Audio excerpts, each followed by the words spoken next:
everybody, welcome to Bones Collector, commercial free. And tonight's top 10 list is going to be about abstract strategy games. Some of my favorite games in my library are abstract strategy games, and I didn't realize how much I loved those games until really recently. I had to go through and I've come across some new ones that I've played and really enjoy, and now I've gone through my library and kind of looked at some of my games, and some of my favorite ones are in that category. So I was very surprised about that. I've got some great games to show you. I don't want to take too long to do it, and I'll show you some pictures as we go through on the video, what the game looks like when it's set up. But I will just say a few brief things about each one of these games and let you go out and explore them yourselves. But the reason why I really like abstract strategy games is the rule set usually is very small.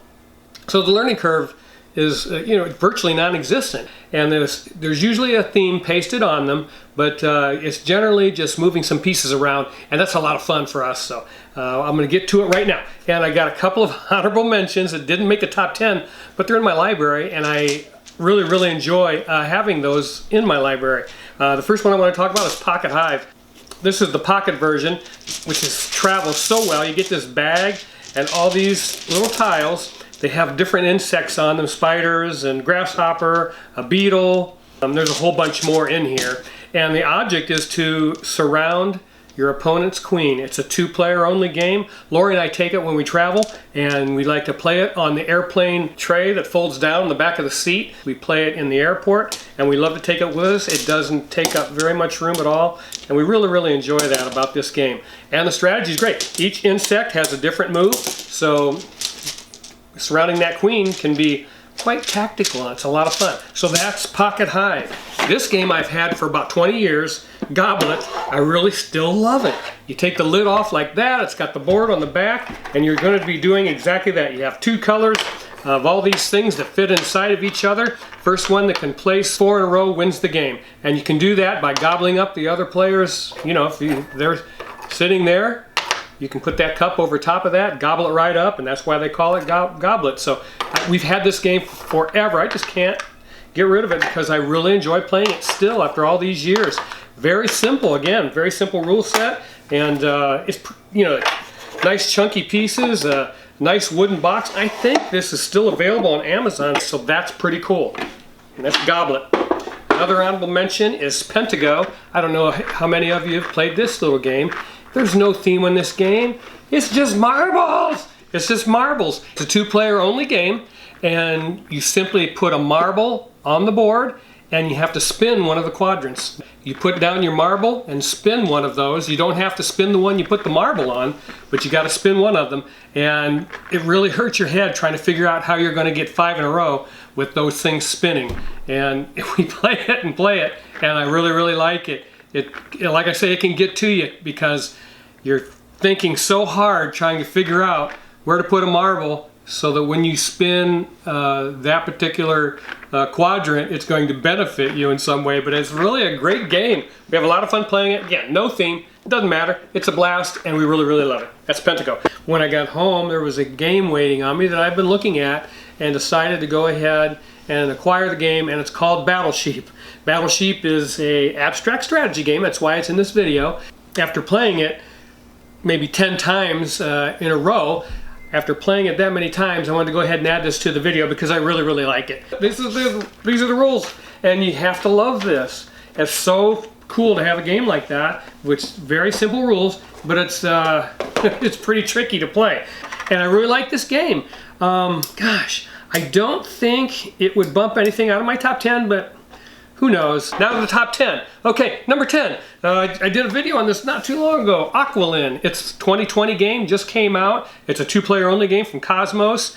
Takes you about 20 minutes. Laura and I played about 15. Simple rule set. You're going to move a tile on the board and then place a tile. Move a tile, place a tile. And you're either going to be putting together a set of animals or a set of colors. And one player does the animals, one player does the colors, and it sounds like a little tricky, and it is, but it's a lot of fun, and that's Aqualin. Oh my gosh, we've had fun playing this, and it's the type of game where you sit down and play it, and you'll set it up and play it again because it's so quick and so much fun. Aqualin, and a lot of player interaction in that one, so it's pretty cool. All right, number 9 is a game called Sekatsu, and Sekatsu, this is a reskinning of Sekatsu. Sekatsu was a game about birds and flowers, and really beautiful game. But there was a little bit of problem with telling the flowers apart. All the tiles were white. In this game, you're using pets and the tiles themselves are a color. So it's a lot easier to play. And on this board, and there's some, oh gosh, I want to be quick, but I want to show you this board real fast. On this board, there's circles that you can't see. And the tiles you're going to lay in those circles. All the tiles have one of the pets on them, kitty cats and puppies and whatever, and each one of them has a color. And if I'm the blue player, I'm using this blue chair, all the tiles that are diagonally from that chair are going to score for me at the end of the game. If you're the red player, your tiles will go up and down in columns. If you're the green player, they go this way diagonally. And it's a lot of fun, folks, trying to lay these down. You score by putting these in groups. If you have other kitty cats on the board, you want to put this down next to those kitty cats, and you get a point for each one that's adjacent to this, but it might not be the best move for you. Maybe there's a place where you want to place this green and get a scoring bonus for the colors at the end of the game. So there's in-game scoring as you're playing, and there's end-game bonuses for how you group these together. So you have to make tough choices as you're playing this game, and that's a lot of fun, folks. This is a really, really fun game, Sekatsu, and you get a whole bunch of these chunky tiles that are so much fun to play with and so beautiful. And man, I tell you what, we've played this over and over again since we got it, and it's just one of those, again, abstract strategy games that the rule set is very simple, and you enjoy it so much and so quickly that you want to play it again as soon as you're done. So that's A Pet's Life, Sekatsu, A Pet's Life. So that's pretty cool. Okay, next. Bamuntu. I just did a video on Bamuntu. It doesn't get enough love. And Bamuntu is a very cool game. If you watch my video, I'll show you how to play it. But it's a lot of beautiful tiles with different animals on them. Each animal has a different function. And when you put your marker on that tile, when you leave it, you take that tile and you use that action when you leave that tile, and that's how you move. It has a player aid on your screen that tells you exactly everything about the game. This is a beautiful game. It was in my top 10 in 2019. I don't know where it came in, but it was in my top 10 of the year, and I love it, love it, love it. It's by Tim Blank. Bamuntu, please try it out. You're gonna love it. It's a wonderful game.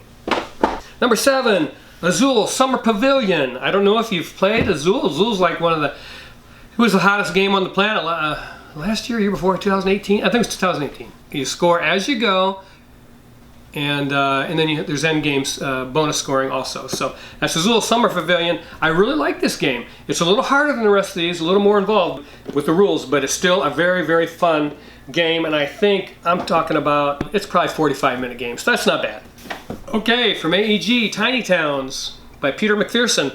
I love Tiny Towns. You have a player board and some cards in the middle of the table that have patterns on them. You have to complete those with your resources. Wherever your resources are completed on your player board, that's where you have to place that building. And the decisions get very tough very quickly because the player board is 4x4 and you are running out of space. So it gets very difficult. You have to plan very well to use as much of that player board as possible to score as many points as possible. Tiny Towns. I believe that was one in my top 10 for 2019. Yes, Tiny Towns. I love that game.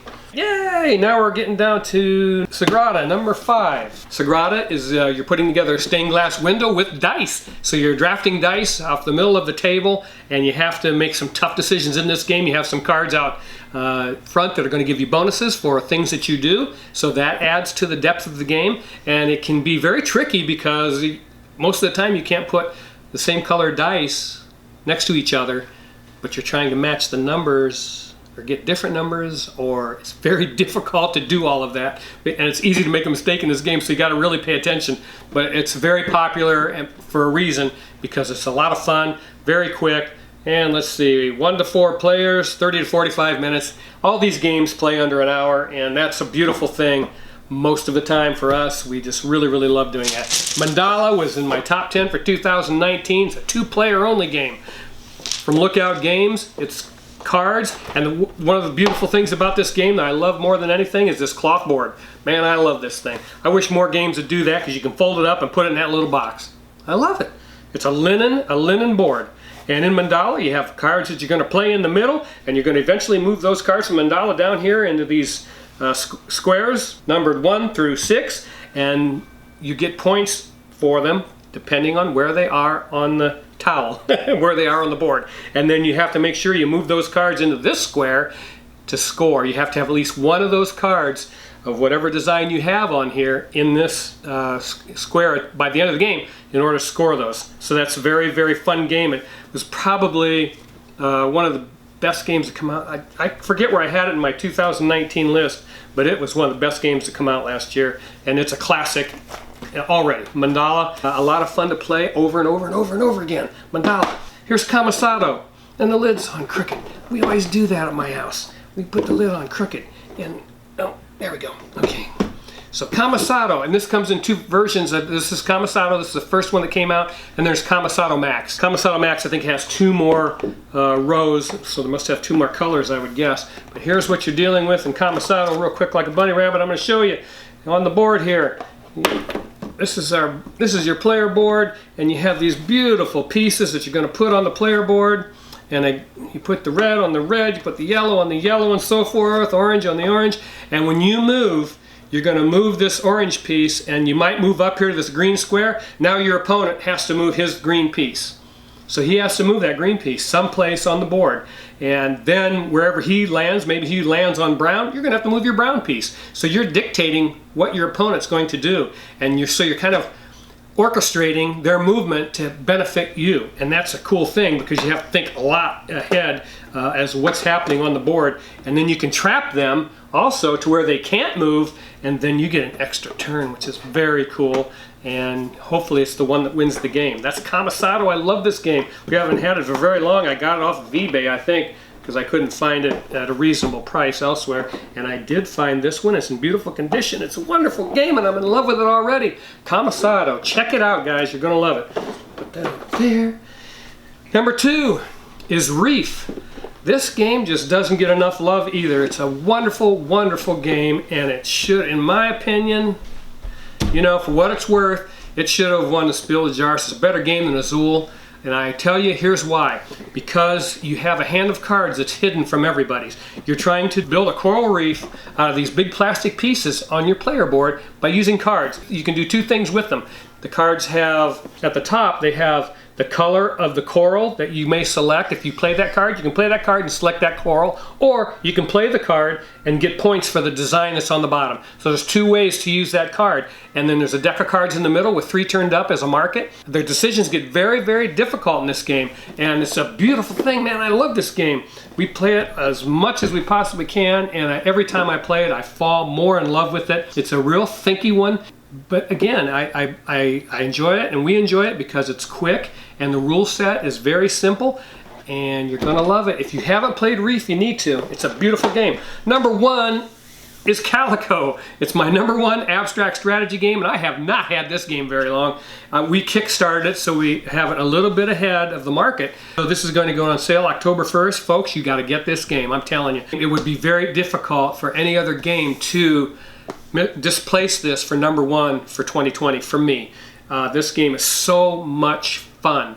The people that designed it, from the rule book to the component quality, everything about this game is beautiful, including the cover art by Beth Sobel, who did Wingspan, and she's going to do Cascadia, and Cascadia is a Kickstarter that's going on right now. You can get on board if you want to try that, but I hear that game's really good, and I definitely backed it because this publisher, I'm in love with this game. It's amazing. Scroll down through my videos, check out my video on Calico. I tell you how to play it.